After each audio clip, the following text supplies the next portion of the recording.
तो स्टूडेंट्स बीच में फ़ोन आने की वजह से वीडियो बीच में ही रुक गई थी। चलिए कंटिन्यू करते हैं।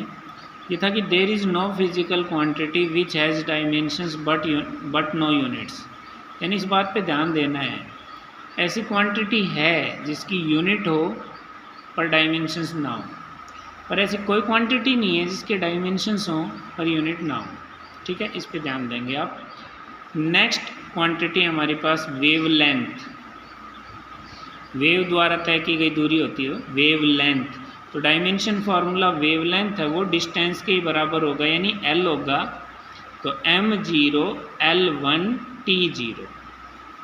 ठीक है, इसके अलावा है एक एनर्जी डेंसिटी। स्टूडेंट्स इनमें से कुछ ऐसी क्वांटिटीज़ हैं जो बार बार यूज होंगी, कुछ ऐसी हैं जो शायद यूज हों बट फिर भी आप इनको देख लेंगे। एनर्जी डेंसिटी एक होती है ना मास डेंसिटी, मास डेंसिटी होती है मास बटे वॉल्यूम, और एनर्जी डेंसिटी होती है एनर्जी बटे वॉल्यूम।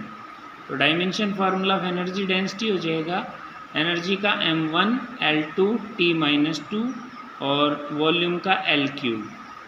तो यहाँ से बन जाएगा m1 है, L की पावर ऊपर 2 है और L की पावर नीचे 3 है, तो ऊपर जाके L की पावर -1 हो जाएगी, T की पावर -2। तो dimension formula of energy density हो गया m1 L-1 T-2। ठीक है स्टूडेंट्स, तो इसी के साथ हमारे जो डायमेंशन फार्मूले याद करने का जो काम है वो लगभग हमारा पूरा हो चुका है।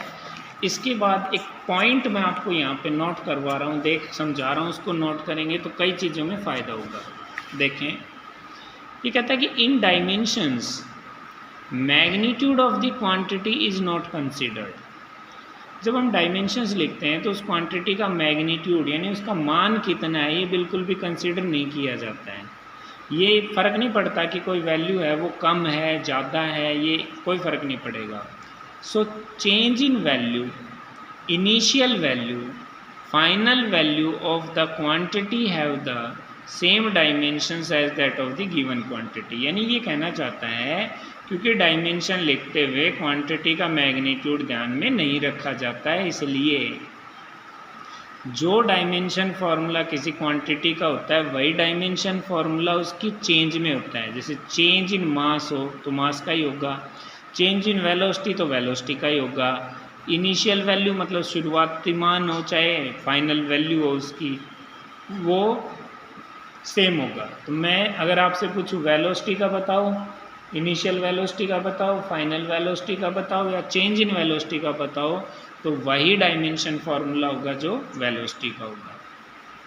ठीक है स्टूडेंट्स, एक ये चीज़ पढ़ते वक्त और समझते वक्त ध्यान रखना इस बात का कि आपने इसमें जो वर्डिंग बताई गई है उसको एग्जैक्टली रटने की ज़रूरत नहीं है।